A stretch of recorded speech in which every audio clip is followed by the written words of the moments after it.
Hello everyone, welcome back. So hopefully this half will be a little bit less crazy and hopefully I will look less like I don't know what I am doing. Okay, so what we were talking about before was this idea of having perspective changes that can result with you getting much closer to something and using a very wide angle lens, and the sort of result, the sort of distortion effects that you can get by using a wide angle lens. And how you can try to correct it by trying to square up basically your lens with all of the angles that exist in the room. But there is a different way that you can use, that you can solve this problem as well. And as with most things, you can solve it by spending money. And if you decide to spend money to correct this sort of perspective change that can exist, one of the things you will want to investigate is using or purchasing a tilt shift lens. And so I have to mention right now that these are very expensive lenses, but they can be used to correct perspective changes. And also, like with most things in photography, we can also try to adjust things in Photoshop, or to use software to try to correct some of these geometric distortions that can happen as a result. However, as with most things, software, that takes a little bit of time, takes a little bit of knowledge, and it can be perhaps a little bit prohibitive. So again, you can either spend time or you can spend money to try to solve these issues. Now, talking about lenses, if you remember from that video, they said that there's this one guy that works at this lens factory, and he very painstakingly basically writes the data that exists on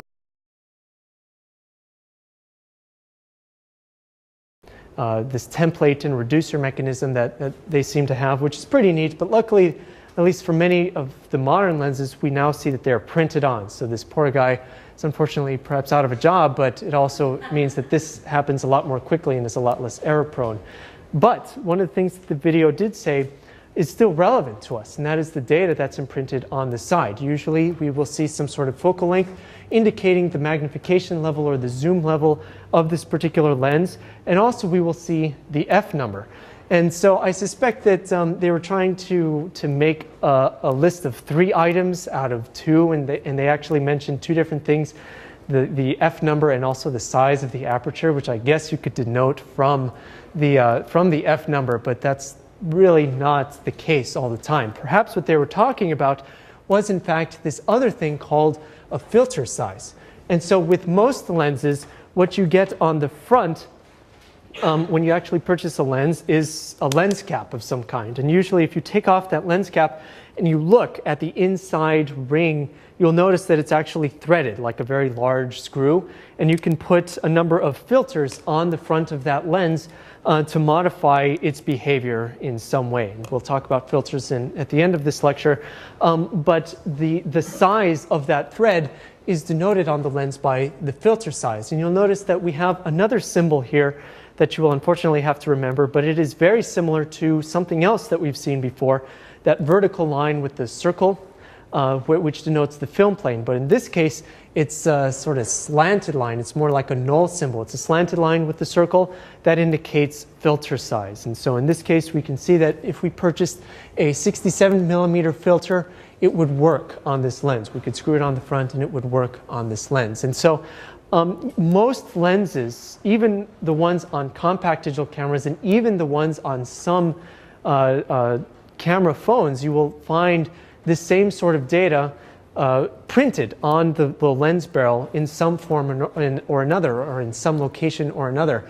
And so you'll generally see something like this. So in this case, these are just these 2 are Canon lenses that are just used as representative examples, and the one in the upper left-hand corner is a Pentax lens, but it tells us quite a bit about the lens itself. So as we talked about, the focal length. So in each of these cases, they're all zoom lenses because we see a focal length range. So we see the minimum focal length that they're capable of through a maximum focal length that they're capable of.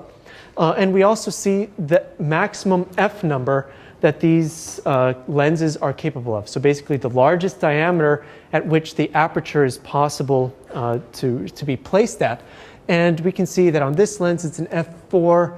This lens here, it's also in f4. You see it says 1:4. Usually you'll see it's a couple of different ways, but it's all represented, it's represented different ways but means the same thing.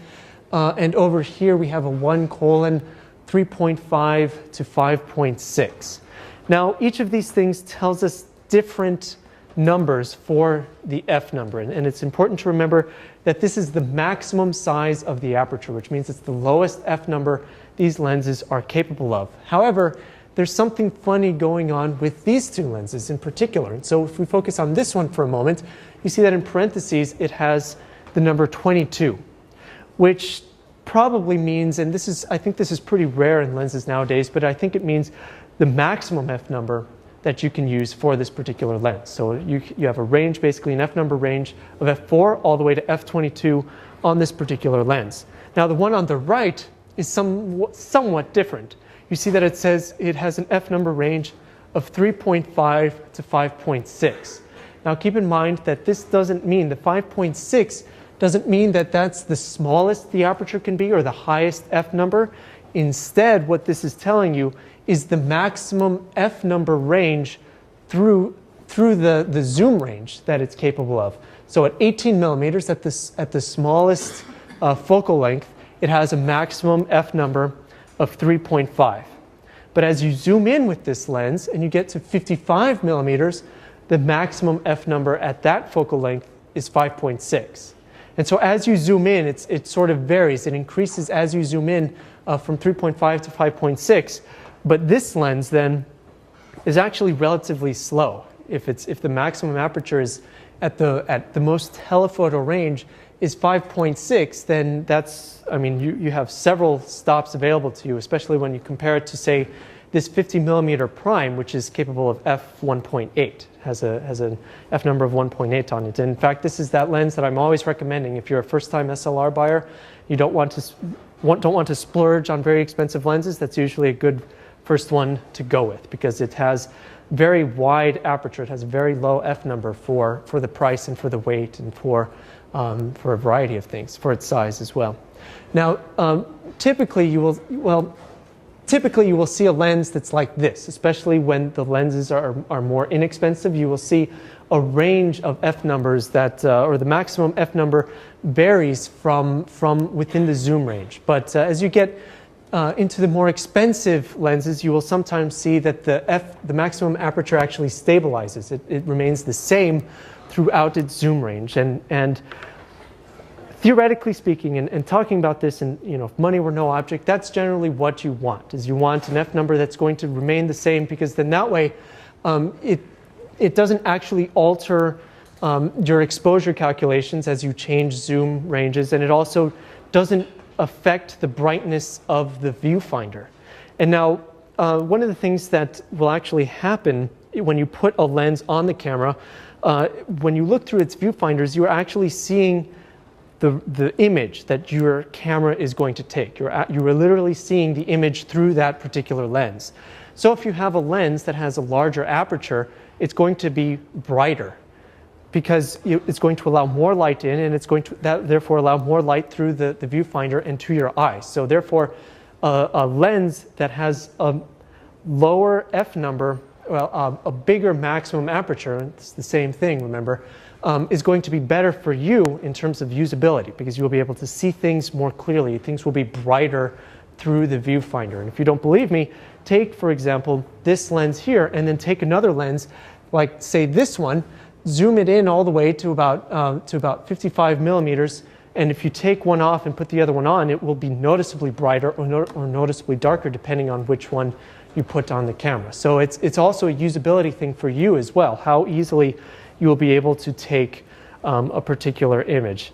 Now, keep in mind that as you get to be, as you purchase lenses that have lower f numbers, so maximum apertures, higher maximum apertures, then you're going to be spending a lot more money, and you're also going to have a lot heavier of a lens, because every time you double the area here, that means you're putting a lot more glass, and this glass is really heavy and really expensive into one of these lenses. And so even when you get up to the higher range lenses, you're going to have to make a decision between weight and cost and how much light you want available to you and to your camera. And in fact, if I can keep talking about this stuff, your camera is only capable of autofocus within certain maximum aperture ranges. So if you put a lens that's on your camera, and a typical SLR camera cannot autofocus once you have a lens that's any darker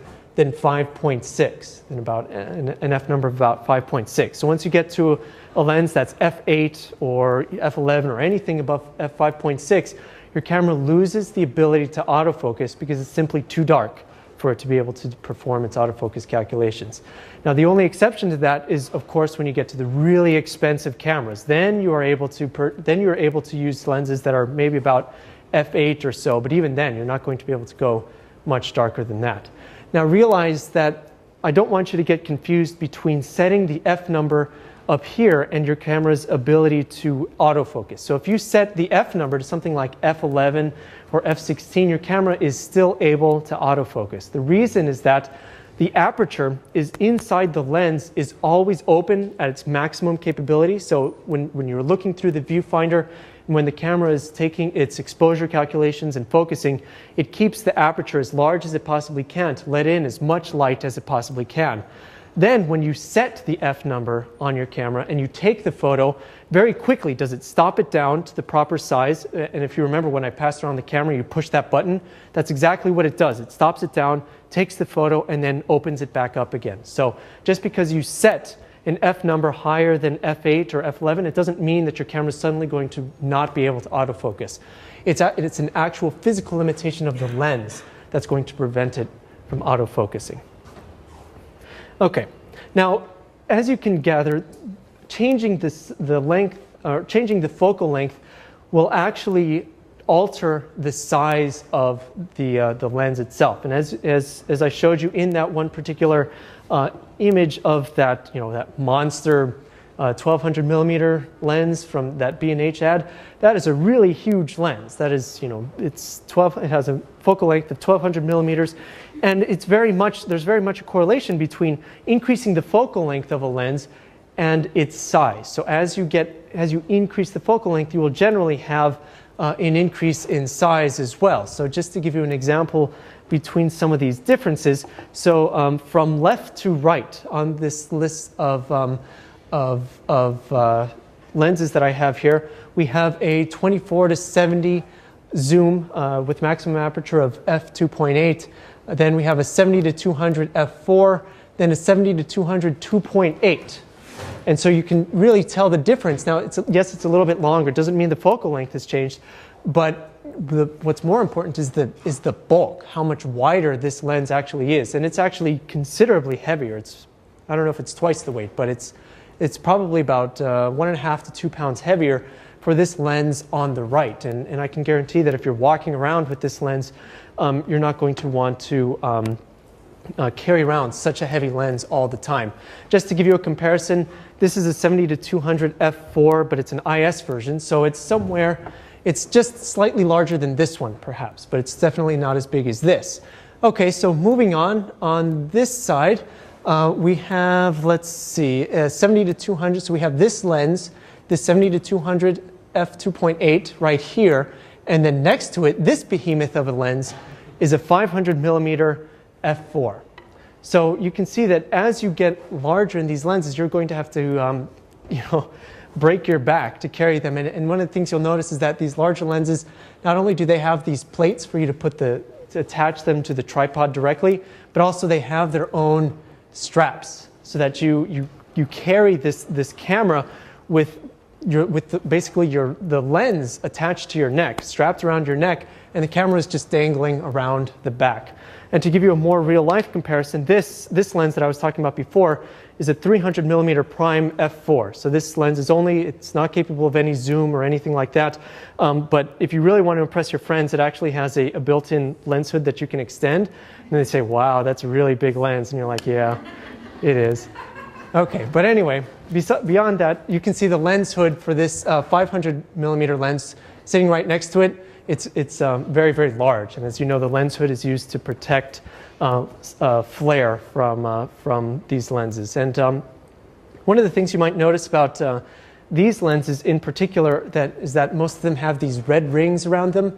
This is Canon specific, and it indicates their L line of lenses, which is their upper end, their higher range of lenses, and usually means that it's automatically going to be very, very expensive, and it's automatically going to be, well, there's going to be a lot of snobs online, especially if you look online. There's a lot of snobs that say you have to buy L glass because that's the only thing you can do. It's not necessarily true, I don't think. I think you can get very high quality lenses out of some of the less expensive lenses that exist. But once you reach a certain point, a certain focal length, you usually have no choice other than to purchase these more expensive lenses. Now, one of the things that this red ring does do for you is that it does mean that it's Canon's higher end of equipment, and Nikon has a similar thing. I don't think it's a ring per se, but I think they have I think it's called a G-type or something. I don't really know Nikon's range very well, but basically they have some way of telling you that you are getting perhaps a couple of features that are better than their lower cost brothers. And in particular, you are getting higher autofocus speed, for example. So you will be able to focus much more quickly, or higher build quality, or even what many of these are capable of is a form of weather sealing, so that if you have a weather sealed body, you can actually use it in all but the worst weather, including rain and snow and all sorts of stuff, and be able to use it safely. And I found that in my experience that most of these lenses are capable of a little bit of drizzle, a little bit of rain, and I'm not even talking about the L lenses. I'm talking about even just the regular lenses that you can get. They're pretty well built, unless they're the absolute cheapest you can get. They can handle a little bit of abuse, but the L lenses, there's a number of them that are weather sealed and can do some of this stuff a bit better than just the normal, less expensive lenses. Okay, now in terms of taking the raw photos, having a fast lens is good, and a fast lens, remember, means that you have an f number that is very, very low. And so if you have a lens that is fast, then you're able to open up its aperture a lot, and you're able to get not only a lot of background blur, but you can also get a lot of shutter speed. You can get a very, very fast shutter speed. So you are given more options by having a faster lens. But of course, the downside then is not only the expense, but also the weight. And so you have to make this trade-off between what you want to spend and how much you actually want to carry in your kit. Now, when we're using these fast lenses, we do have quite a bit of background blur behind the subjects. And I really just did a lot of hand waving before and glossed over it and just told you that that was true. But now we get to talk about why that actually happens.